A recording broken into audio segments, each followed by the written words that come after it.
Hi, my name is Kevin Quigley. I'm the director of the McEachern Institute for Public Policy and Governance at Dalhousie University in Halifax, Nova Scotia. This is a brief introductory lecture to scenario planning. So thanks for joining our video. First question is, what is scenario planning? A scenario is a description of a possible future. It's a hypothetical sequence of events that is helpful in investigating causes and necessary decision points. It's not a prediction of the future. Scenario planning goes beyond typical forecasting exercises and thinking in terms of incremental changes. Rather, it describes quite different futures and invites us to think of how to respond to them. There are actually many methods when it comes to scenario planning. In this presentation, we will refer to intuitive logics method and draw on the work of van der Hagen and Van Asselt and others with some modifications of our own. This lecture introduces the steps involved in scenario planning. It does not develop the complexity of each stage. Each stage of the process requires reflection and includes trade-offs and considerations.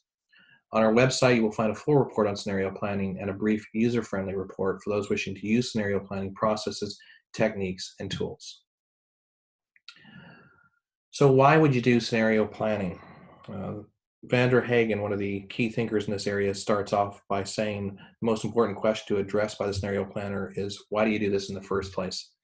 Here are 5 possible reasons. 1 is to change the mental map of organizational leaders. 2, overcome groupthink. 3, foster out-of-the-box thinking. 4, understand how the organization can continue to fulfill its mission in light of uncertainty. And 5, encourage adaptive capacity in the organization. Scenario planning is quite different from incremental changes in organizations based on forecasting, in that you're invited to think of quite different futures. And that's part of the reason why it challenges people's mental models, groupthink, and various tendencies that occur in organizations that exist over time. So when should we use scenario planning? So right now, of course, we're experiencing COVID-19. And a pandemic is one such time when you're thinking about significant change like COVID-19. But actually, there are quite a few other occasions when scenario planning has been quite popular or useful. If we think about dramatic changes through climate change, financial collapses like the 07-08 financial collapse, and the terrorist attacks of September 11th. Those were periods of significant uncertainty, and that uncertainty brought about challenges of various organizations to understand the social context in which the organization existed, challenged people to think about how they could fulfill their mission. The key is there was significant change, significant uncertainty, and that loaned itself to scenario planning that, again, characterizes highly uncertain futures or different types of futures and how you can meet the challenges of those different futures. How do we structure a scenario planning session? There are 3 key things to keep in mind. One is participants reflect a wide array of views in the organization. So participants don't necessarily have to come from each part of the organization, but they have to be at least aware of the perspective of different parts of the organization. 2, it has to be fairly broad in its reach. Many stakeholders should be included, or at least their interests have to be included in the sessions. And 3, people come as individuals and there are no hierarchies during the session. So one individual is equal to another. This is easier said than done. There are some challenges when you think about that.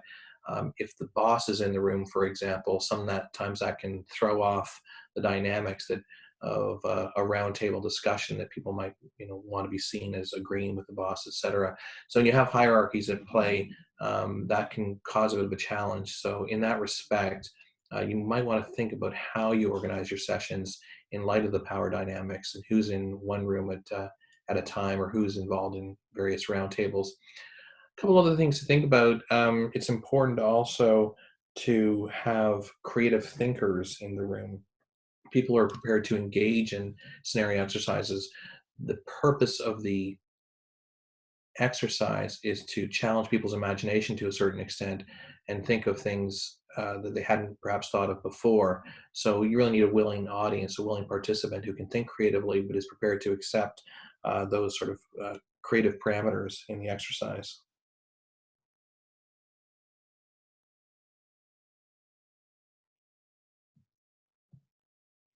So step one, setting the scenario agenda. When you bring a group together to do scenario planning, it's not a bad idea to start with the mission statement of your organization.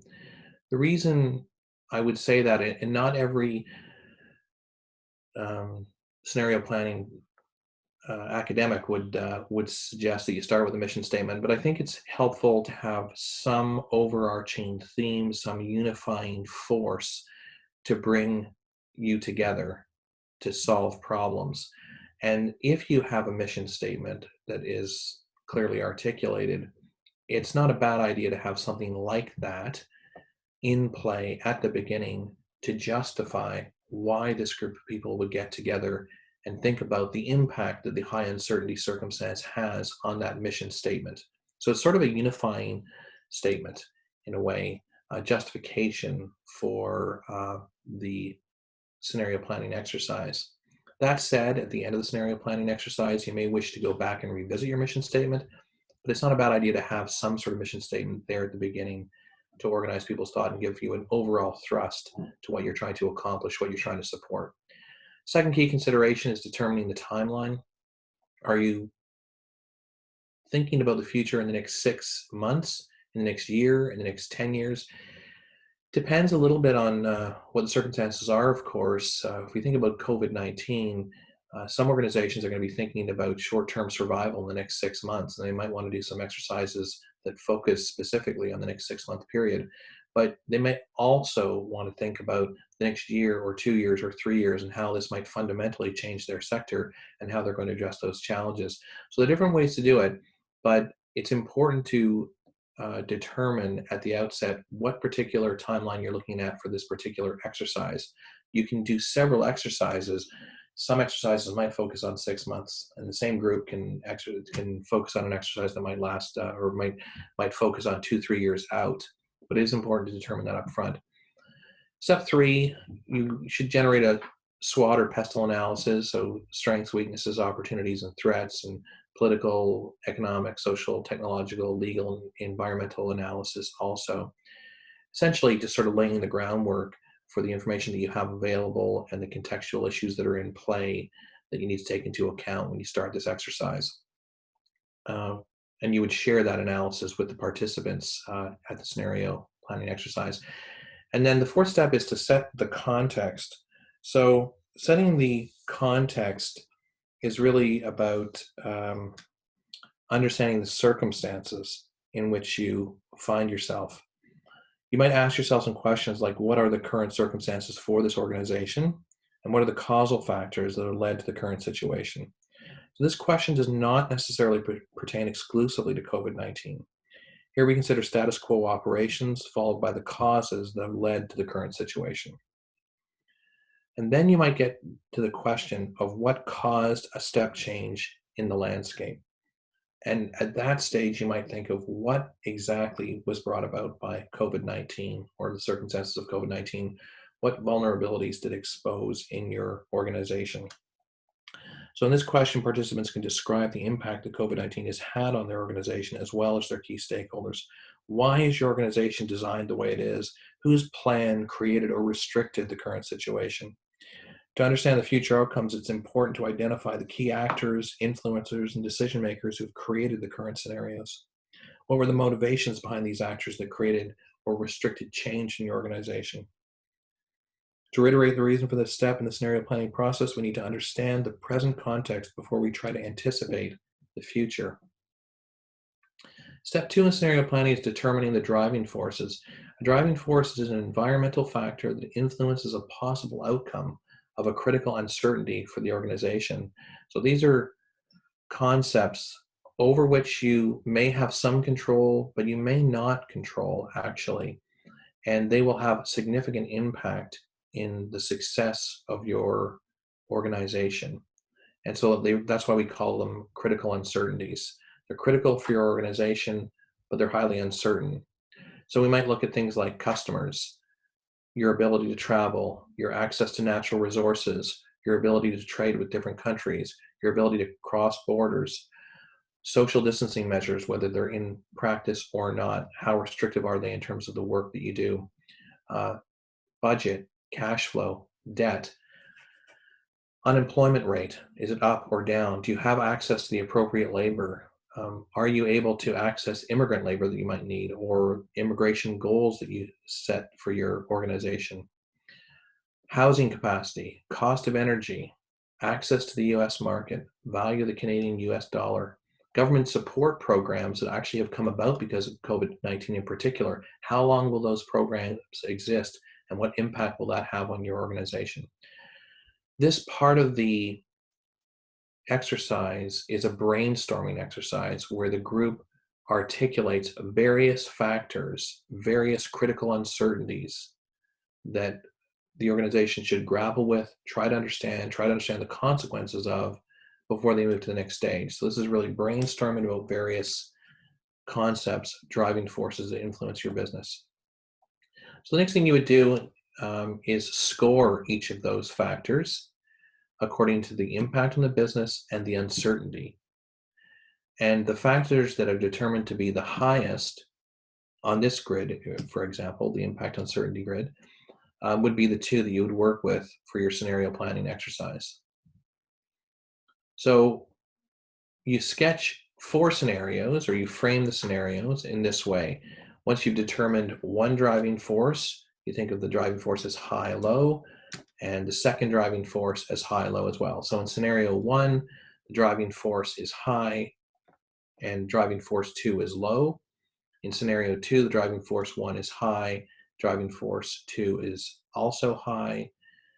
Scenario 3, driving force 1 is low, driving force 2 is low, and driving force in scenario 4, driving force 1 is low, and driving force 2 is high. So in practical terms, what does that look like? Well, imagine you selected customer as your driving force and the supply of labor, which is to say the labor that performs the actions in your organization. So customer demand for what you do is either high or low, and the supply of labor is either high or low. And so what you would do in step 5 is you try to describe what these futures look like. So the next step in the scenario development process is to work with members in the organization to describe the circumstances in each scenario. Starting with each state of each scenario, work backwards and determine what it would take to make that scenario occur. What are the key events and structures necessary to lead to each scenario outcome? Determine who allows or motivates each scenario to occur and why it would unfold that way.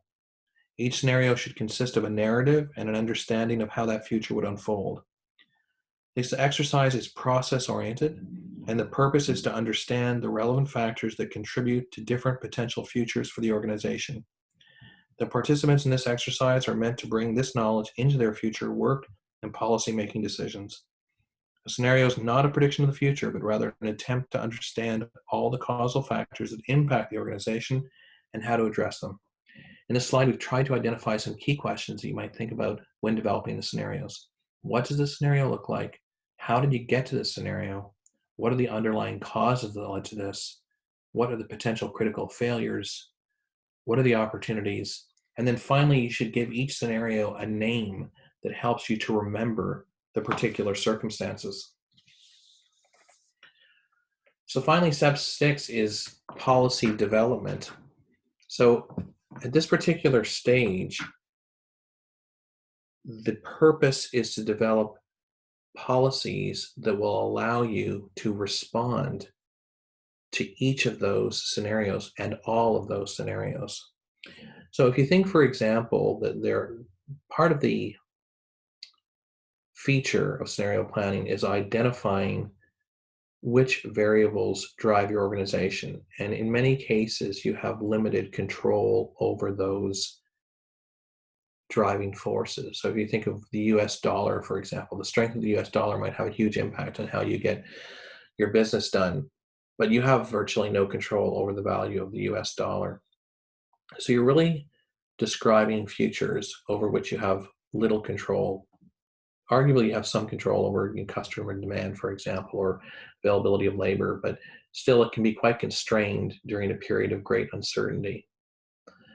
So you characterize those four futures and you want to develop policies that will allow you to be successful no matter which of those four futures materialize. Because after all, you don't really have a lot of control over those futures or which one's going to emerge. It may be that you want to put some policies in place that are going to nudge your organization in a particular direction. But nevertheless, you want to develop policies that will allow you to be successful no matter which future emerges. And that will enhance your adaptive capacity.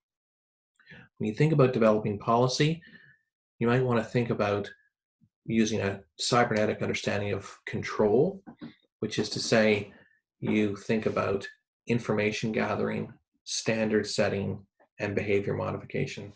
So when we think about information gathering, what policies are you going to put in place that will allow you to gather the information that you need to make informed decisions in this period of uncertainty? How will you have your information sensors out to detect market trends? Number two, what standards will you put in place in the period of uncertainty? Rules, regulations, guidelines. And it should be noted that these standards should probably be flexible because we're in a period of uncertainty and adaptive capacity will be important. And then third, what kind of behaviors do you want to encourage and how are you going to encourage those kinds of behaviors?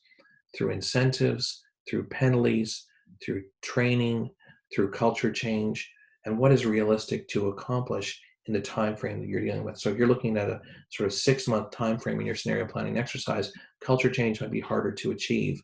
But if you're thinking about 2-3 years out, it might be easier to achieve culture change. Although how would you accomplish that culture change? How are you going to change the culture in your organization to achieve the goals that you would like to achieve? There are some limits to scenario planning. Our work on our website develops it in more detail. But just to hit on a few key points, scenario planning is best employed when the future is very uncertain.